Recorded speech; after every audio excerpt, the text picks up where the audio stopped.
students, welcome back to my channel. Today I will teach you federalism. Okay, let's get start this video. अब देखो students, federalism से पहले एक example के साथ समझते हैं कि क्या होता है। मतलब फेडरलिज्म मतलब जैसे हमारी अर्थ पे बहुत सारी कंट्रीज है। ओके, और कंट्रीज में क्या है, उसको गवर्न चलाने के लिए क्या होता है, लीडर्स चाहिए, जैसे पीएम या प्रेसिडेंट चाहिए होते हैं।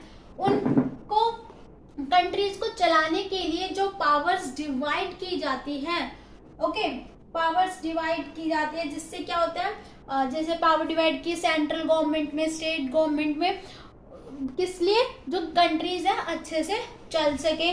कंट्री, क्योंकि बहुत कंट्री बड़ी बड़ी भी होती है, डाइवर्स भी होती है, इसलिए ओके, जस्ट मतलब एक पे ज्यादा ना हो कि पावर्स के अच्छे से डिवाइड होगी तो हमारी डेमोक्रेसी जो है अच्छे से चल पाएगी।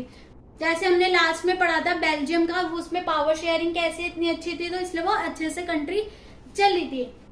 ओके, अब डेफिनेशन ऑफ फेडरलिज्म समझते होता है क्या। Federalism is a system of a government in which the power divide between a central authority and various constitution units of the country. देखो, फेडरलिज्म का मतलब ये है कि जब सेंट्रल गवर्नमेंट और स्टेट गवर्नमेंट में पावर डिवाइड करते हैं, उसी को क्या बोलते हैं, फेडरलिज्म। ओके स्टूडेंट्स, समझ में आया कि फेडरलिज्म क्या होता है। जैसे एग्जांपल में था श्रीलंका, जो हमने लास्ट चैप्टर पढ़ा था पावर शेयरिंग, उसमें वो यूनिटरी गवर्नमेंट तो है, मतलब उसमें सेंट्रल गवर्नमेंट भी है और स्टेट गवर्नमेंट भी है, बट उसमें क्या है, वो फेडरल गवर्नमेंट नहीं है, क्योंकि उसमें क्या है, जो सेंट्रल गवर्नमेंट पे ही पावर, जो सारी पावर्स है ना, वो सिर्फ सेंट्रल गवर्नमेंट पे है, स्टेट्स पे है नहीं। अगर स्टेट्स गवर्नमेंट को कुछ डिसीजन लेना है या वो कुछ काम करना चाहती है, तो वो सेंट्रल गवर्नमेंट से पूछ के करेगी। ओके, मतलब फेडरल गवर्नमेंट नहीं है, वो पता चला क्यों, क्योंकि उसमें पावर डिवाइड नहीं है। अब इंडिया क्या है, फेडरल गवर्नमेंट, और उसमें क्योंकि पावर डिवाइड है। ओके, फेडरल गवर्नमेंट आया समझ। ओके, अब हम पढ़ते हैं टाइप्स ऑफ फेडरलिज्म। हमारे 2 टाइप्स होते हैं, coming together and the holding together. Okay student, अब इसके एग्जांपल के साथ आपको समझाते हूँ कैसे ये, मतलब इनमें क्या है ये coming together and the holding together. Okay, जैसे हम एक एग्जांपल लेते हैं इंडिया और ऑस्ट्रेलिया का। तब इंडिपेंडेंस हुई, ये पता है कि इंडिया और जो ऑस्ट्रेलिया है वो एक ब्रिटिश कॉलोनियल है, दोनों पे ब्रिटिश एम्पायर था। तो क्या था कि जब ऑस्ट्रेलिया इंडिपेंडेंस हुई तो उसको ना ब्रिटिशर्स ने 6 पार्ट्स में डिवाइड कर दिया था।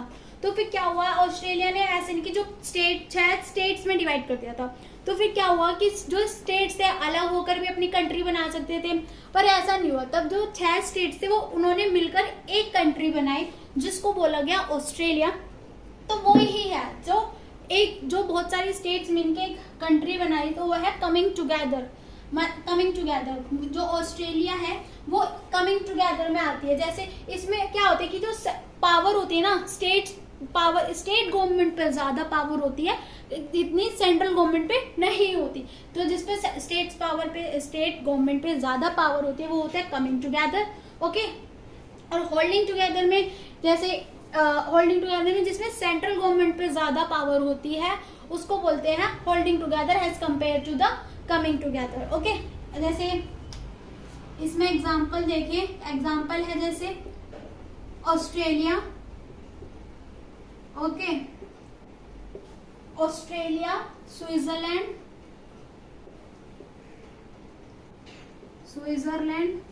और यूएसए, ये जो हमारी ना कमिंग टुगेदर फेडरलिज्म में आती है।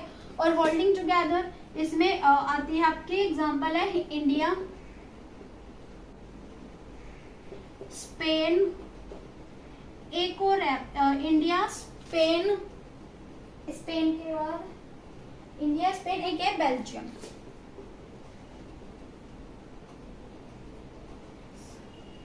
ठीक है, समझ आया कि कमिंग टुगेदर और होल्डिंग टुगेदर क्या होता है। Coming together federalism, holding together federalism, जिसमें जहाँ पे सेंट्रल गवर्नमेंट पे इतनी पावर नहीं होती, स्टेट गवर्नमेंट पे ज्यादा पावर होती है, मतलब ज्यादा डिवाइड की जाती है स्टेट गवर्नमेंट पे, तो it means that coming together federalism. और जिसपे सेंट्रल गवर्नमेंट पे ज्यादा पावर होती है as compare to the state government, तो उसको बोलते हैं होल्डिंग टुगेदर फेडरलिज्म। एग्जाम्पल है इंडिया, स्पेन, बेल्जियम।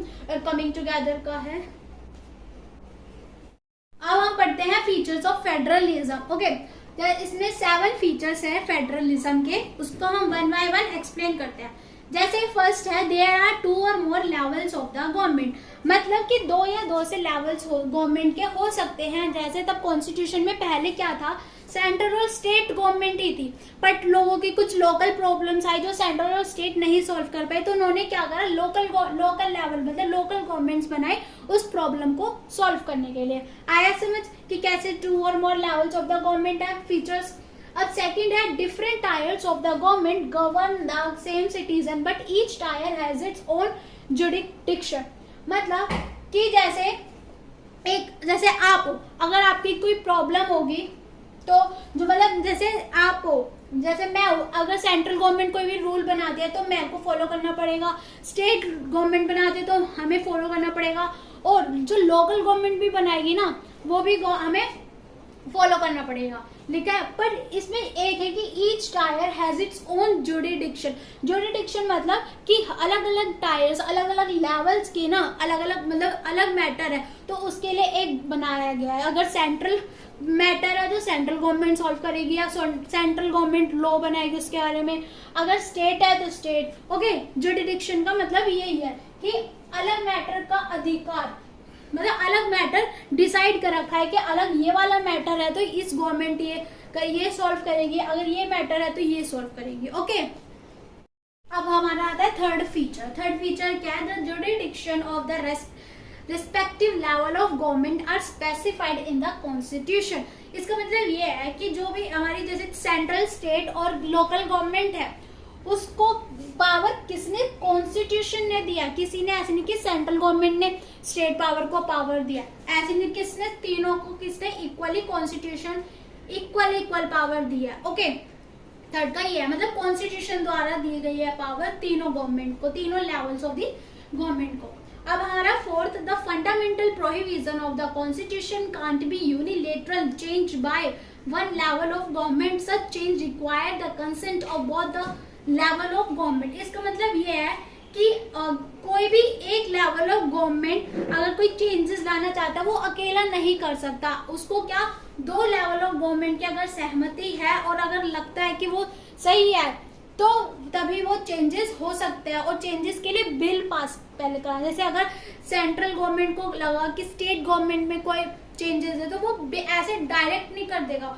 उसको बिल के अकॉर्डिंग कि ये बिल पास अगर होगा तब आधी स्टेट तब मतलब बिल पास करती है तो मतलब वो चेंजेस आता है। ओके स्टूडेंट्स, देखो हमारा है फिफ्थ फीचर ये है, court have the power to interrupt the constitution and the power of different levels of the government. इस फीचर्स में हमें क्या कोर्ट की जो इम्पोर्टेंस है वो बताइए कि अगर कोई भी लेवल्स ऑफ गवर्नमेंट में डिस्प्यूट होता है या कोई भी कुछ भी अगर लगता है कि कोई जो एक लेवल है वो ज्यादा मिसयूज कर रही है अपनी पावर का, या तो उसके लिए क्या कोर्ट बना है, कोर्ट में जाके तब होता है सारे, अगर लॉ पास करना है तो पहले कोर्ट में जाएगा तभी वो लॉ पास होएगा, डायरेक्ट ऐसे नहीं करे। ओके, आया समझ फिफ्थ फीचर्स क्या है फेडरलिज्म का। अब सिक्स्थ क्या है, source of revenue for each level of governments are clearly specified to ensure it financial autonomy.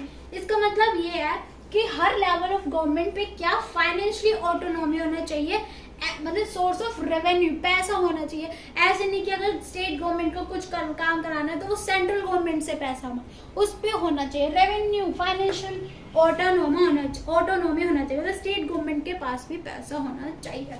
आया समझ?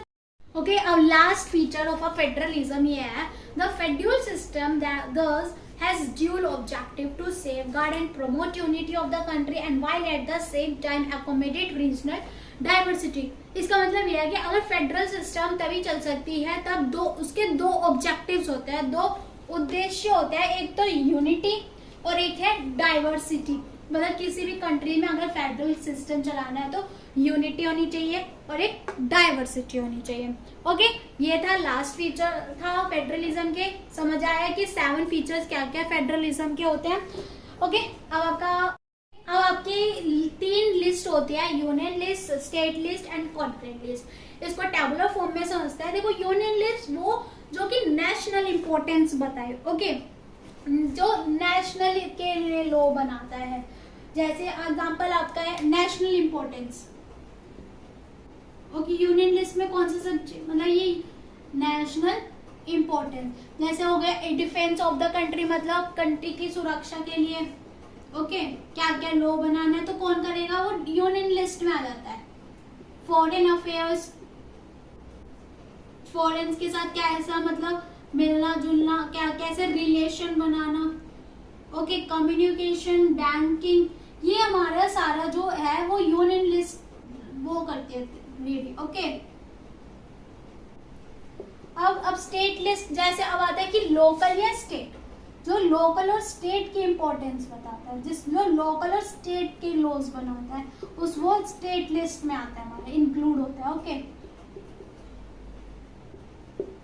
किसमें होता है, स्टेट लिस्ट में इंक्लूड होता है। जैसे पुलिस का अगर कोई, तो ट्रेड, कॉमर्स। ओके स्टूडेंट्स, आया समझ की यूनियन और स्टेट लिस्ट। और लास्ट वन है आपका कॉन्करेंट लिस्ट। कॉन्करेंट लिस्ट में क्या होता है कि जब दोनों मिलके, मतलब जब बोथ यूनियन और जो स्टेट लिस्ट है दोनों गवर्नमेंट कॉमन इंटरेस्ट हो, इन दोनों को मिला के कौन सी लिस्ट बनती है, कॉन्करेंट लिस्ट। इसमें लिख दो both union list, union and state list, तब दोनों मिल जाती है तो क्या होता है वो कॉन्करेंट लिस्ट। एग्जाम्पल हो गया आपका मैरिज के कोई लॉ बनाए तो कॉन्करेंट लिस्ट। ओके, मैरिज हो गया, एक मैरिज फॉरेस्ट के अकॉर्डिंग कोई लॉ बनाना है तो वो कॉन्करेंट लिस्ट बनाएगी, ना कि स्टेट लिस्ट और यूनियन लिस्ट। और एडॉप्शन हो गया, okay last adoption etcetera. So okay, आया समझ कि यूनियन लिस्ट और स्टेट लिस्ट, कॉन्करेंट लिस्ट क्या डिफरेंस है। ओके ओके, आपका ये फेडरलिज्म पार्ट 1 यहीं पे फिनिश होता है। और आपको कोई भी डाउट हो, कुछ भी समझ ना आया हो, प्लीज कमेंट सेक्शन में कमेंट करें। और अगर आपको ये वीडियो अच्छी लगी हो प्लीज सब्सक्राइब, लाइक और शेयर करें। ओके, मिलते हैं नेक्स्ट वीडियो में पार्ट 2 में। Okay, thank you.